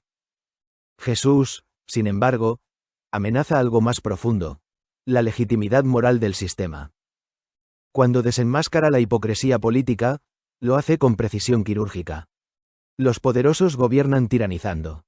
Pero entre ustedes no será así. Comillas. No es un programa electoral. Es un rediseño del ser humano. Una ontología nueva del poder. Roma podía ignorar un profeta más. No podía ignorar a alguien que invalidaba el modo mismo en que Roma justificaba su autoridad. 4. El choque con el sistema religioso. Si Roma teme su impacto político, las autoridades judías temen otra cosa. Que destruye el monopolio espiritual del templo. Jesús predica. En caminos. En colinas. En casas. En la playa. No cobra diezmos. No exige ritos. No vigila purezas. No impone sacrificios. Dice algo que desarma siglos de institución. Dios quiere misericordia, no sacrificios. Comillas. Traducción contemporánea. La ética vale más que la institución. El individuo vale más que la estructura. La compasión vale más que la norma. Para el templo, esto es una amenaza existencial. 5. El reino como alternativa civilizatoria. Jesús no habla del reino como un lugar ni como una teología abstracta. Lo describe como un estado interior, una forma de relacionarse, una práctica ética diaria, un sistema moral que reemplaza el egoísmo por la dignidad. Hoy llamaríamos a eso un modelo de sociedad pospolítica, postautoritario, fundado en la igualdad natural del individuo. En su núcleo, el reino es antijerárquico, antiviolento, antiopresivo y profundamente humano. Nada que una civilización basada en tributos y castigos pudiera tolerar. 6. Jesús como amenaza cultural total. No amenaza al César con espadas, ni al templo con ejércitos, pero sí amenaza algo peor. La legitimidad. Si todos son iguales, el César no es superior. Si Dios no necesita rituales, el templo no es necesario. Si el individuo es sagrado, el sistema es cuestionable. Si la compasión está por encima de la ley debe transformarse. Jesús no buscó guerra, pero la lógica del poder humano hace inevitable el conflicto. Nadie puede predicar la libertad absoluta del individuo en una estructura construida sobre la obediencia compulsiva sin pagar un precio. 7. El Jesús histórico ante el infinito. Jesús no propuso una religión. Propuso un modelo de humanidad. Un modelo que puede sobrevivir a imperios, estados, doctrinas, instituciones, frontera. Un modelo que respira perfectamente en una tecnodemocracia, en una era de software gobernante, en un sistema donde la autoridad sea la naturaleza, la razón y la dignidad del individuo. Ese Jesús, libre, histórico, humano, incorruptible, no pertenece al siglo I. Pertenece a cualquier civilización que quiera poner la dignidad por encima del poder. Por eso su mensaje puede proyectarse hasta el infinito. Capítulo 12. El mensaje core del Jesús histórico. La dignidad como ley fundamental del universo humano. Jesús no deja un sistema político, una constitución, una estructura administrativa ni una doctrina jurídica. Deja algo mucho más profundo. Un código ético fundamental, capaz de operar en cualquier época, cultura o tecnología. Cuando se analiza científicamente, ese código puede formularse casi como una ley natural aplicada al Homo sapiens. La dignidad del individuo es inviolable. Y todo lo que no la respeta pierde legitimidad. Ese es el núcleo de todo el proyecto de Jesús, y es exactamente lo que vuelve su mensaje universal, atemporal. Y compatible tanto con el siglo I como con el siglo XXI o el año 3000. 1. La dignidad como variable no negociable.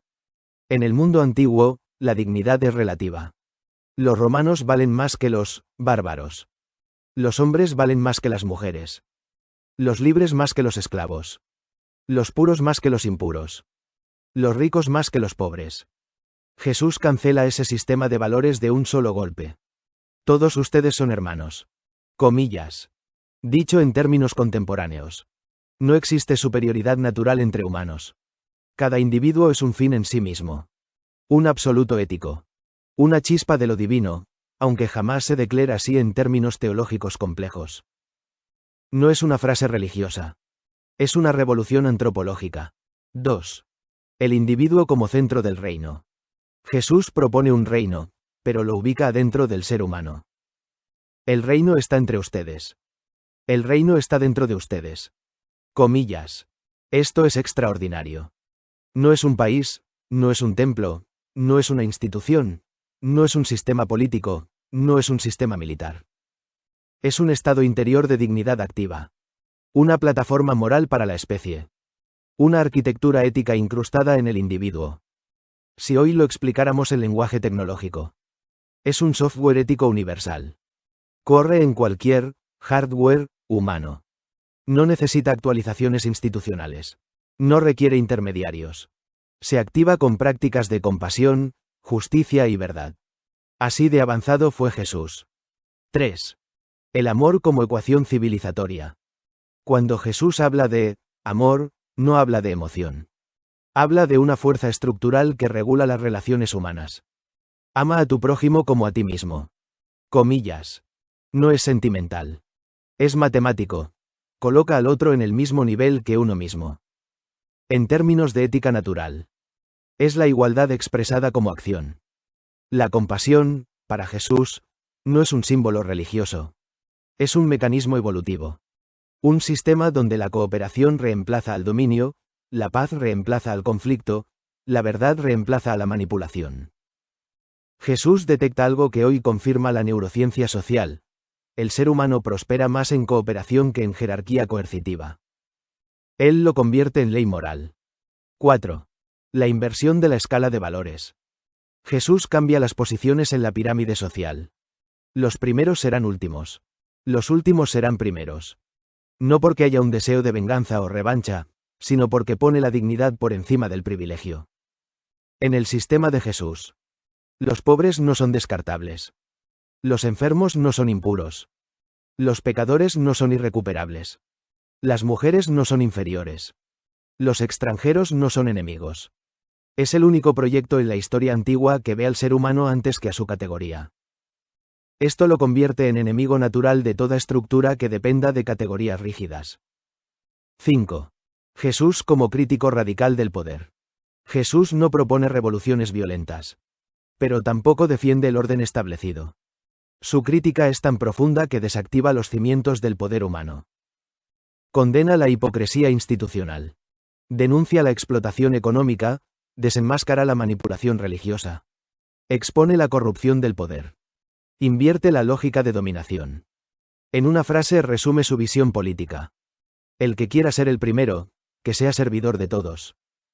Comillas. No hay nada más subversivo para un imperio.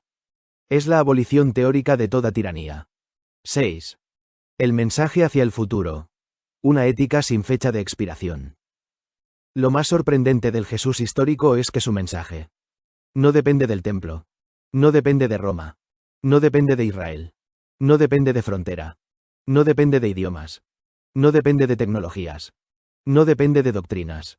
Su modelo funciona. En la Edad Media. En la Ilustración.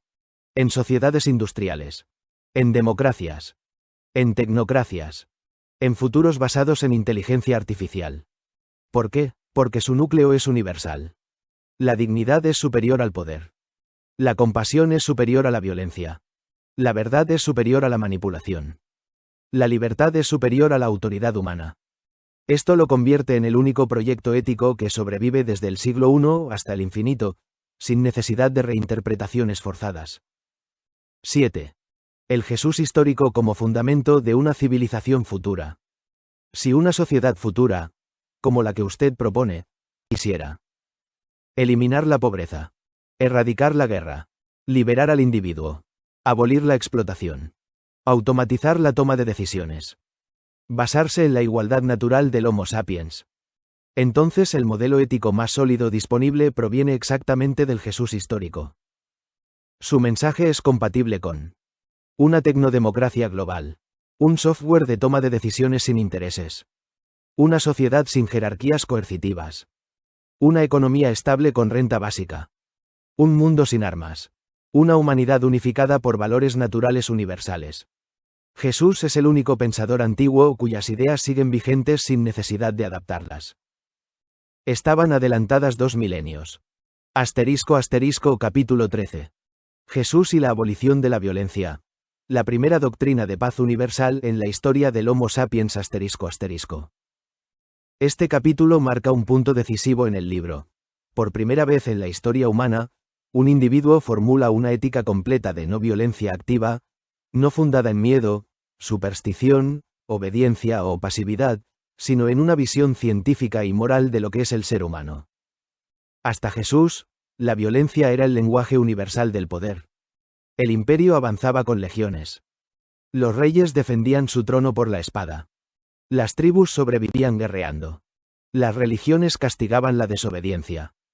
Los pueblos eran tomados, quemados, crucificados o esclavizados. La violencia no solo era común. Era considerada legítima, natural, inevitable. Jesús es el primer pensador histórico que se planta frente a toda la tradición humana y declara que la violencia no es compatible con la dignidad del individuo. Y lo demuestra con hechos, palabras y práctica cotidiana. 1. La frase que desarma la lógica ancestral. La humanidad llevaba 200.000 años obedeciendo a la ley del más fuerte. Jesús pronuncia una frase que la destruye. No resistas al mal con violencia.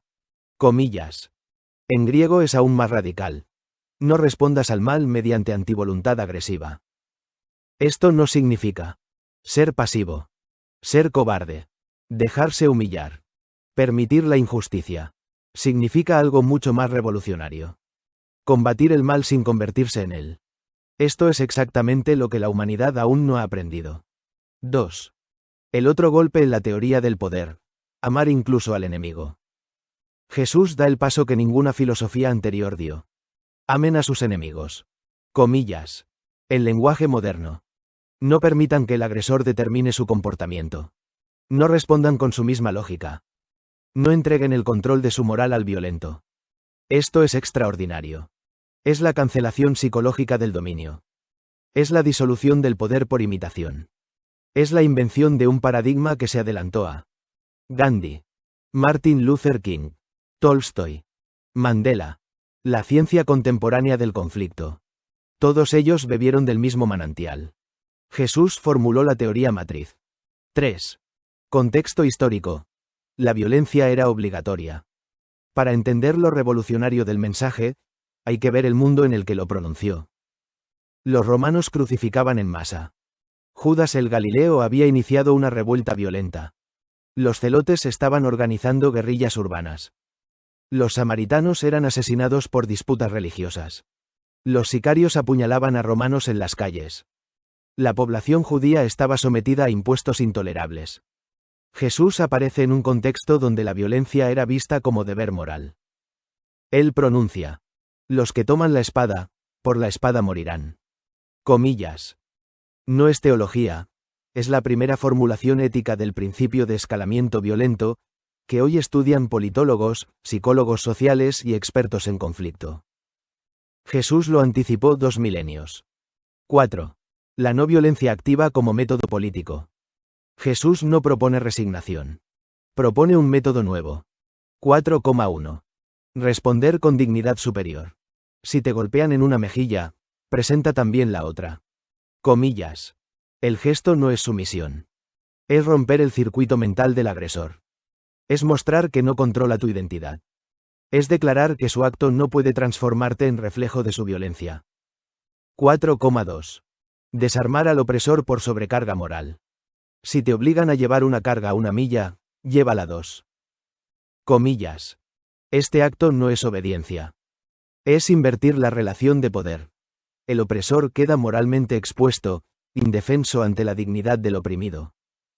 4,3. Convertir la justicia en reparación, no en venganza.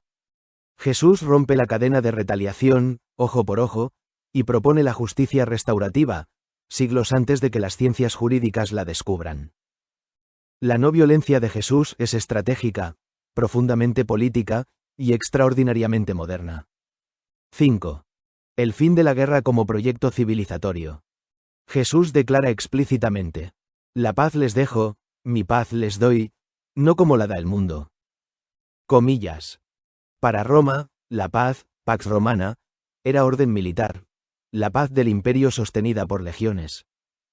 Para Jesús, la paz es ausencia de dominio, ausencia de miedo, ausencia de opresión, ausencia de humillación. No es la paz de los vencedores. Es la paz de la igualdad. Es un concepto que anticipa la idea contemporánea de derechos humanos, tratados de desarme, diplomacia deliberativa, resolución no violenta de conflictos, sistemas de gobernanza sin coerción. Jesús es el primer gran pacifista universal. Pero más que pacifista, es el creador del paradigma ético que permitiría, si la humanidad lo adoptara, la desaparición total de la guerra. 6. Jesús, la inteligencia del conflicto y la evolución humana. Si analizamos la propuesta desde una perspectiva de evolución cultural, la violencia es una estrategia de corto plazo. La cooperación es una estrategia de supervivencia a largo plazo. Jesús eligió la que maximiza supervivencia, cohesión, bienestar, estabilidad social, progreso. Él no conocía biología evolutiva ni neurociencia, pero intuía, con precisión genial, que la violencia es autodestructiva para las sociedades humanas. Hoy la ciencia lo confirma. Jesús llegó 2000 años antes. 7. El proyecto de Jesús aplicado al futuro. En un mundo como el que usted propone. Sin armas. Sin gobiernos coercitivos. Sin ejércitos. Sin jerarquías opresivas. Con renta básica universal. Con un software neutral tomando decisiones. Con el individuo como valor supremo. El pensamiento de Jesús no sería solo compatible. Sería la base filosófica más sólida para esa civilización. Jesús no necesita templos. No necesita sacerdotes. No necesita estados. No necesita frontera. Su teoría ética está diseñada para funcionar en sociedades globales, sistemas tecnológicos avanzados, comunidades interconectadas, civilizaciones que priorizan la dignidad sobre el poder. Jesús es, en esencia, el primer diseñador de una civilización sin violencia. Capítulo 14. Jesús y la abolición de la pobreza. El individuo como absoluto económico. Jesús no solo se enfrenta a la violencia estructural del mundo antiguo. Se enfrenta también a la pobreza estructural, esa forma silenciosa de violencia económica que humilla, degrada, margina y destruye al individuo. En una época donde la pobreza se consideraba natural, inevitable, voluntad divina, resultado del estatus de nacimiento, castigo por impureza, simple consecuencia del orden social. Jesús declara que la pobreza es incompatible con la dignidad humana. Por primera vez en la historia intelectual del Homo sapiens, alguien formula una ética económica donde el individuo vale más que cualquier sistema. 1. La pobreza como injusticia estructural, no como destino. En el mundo del siglo I, el 90% de la población vivía al borde del hambre. Los pescadores trabajaban endeudados. Los campesinos perdían sus tierras por impuestos. Los jornaleros dependían de empleadores abusivos. Los enfermos quedaban excluidos de la economía. Las mujeres viudas caían automáticamente en miseria. Jesús observa esta realidad y declara algo impensado. El pobre es mi hermano. Lo que hagan con ellos, conmigo lo hacen. Den de comer al hambriento. Den de beber al sediento. A nadie dejen afuera. Comillas. Jesús no espiritualiza la pobreza. La denuncia. No dice, soporten. Dice, transformen. No culpa al pobre. Culpa al sistema. No acepta el orden económico heredado. Lo enfrenta. 2. La ética económica de Jesús en su forma más pura. Si condensamos su enseñanza económica, aparece un modelo que se anticipa por siglos a los derechos humanos, las constituciones modernas, las economías sociales, las políticas de bienestar, los estudios contemporáneos sobre pobreza sistémica. La ética económica de Jesús puede resumirse en esta ecuación simple. La dignidad del individuo está por encima de cualquier estructura económica. Esto implica el derecho universal a alimento, el derecho universal a vestimenta, el derecho universal a un lugar donde vivir, el derecho a la salud, el derecho a la pertenencia social. Todos estos derechos aparecen explícitamente en su discurso. Jesús no inventa una religión. Inventa un sistema económico basado en dignidad humana natural.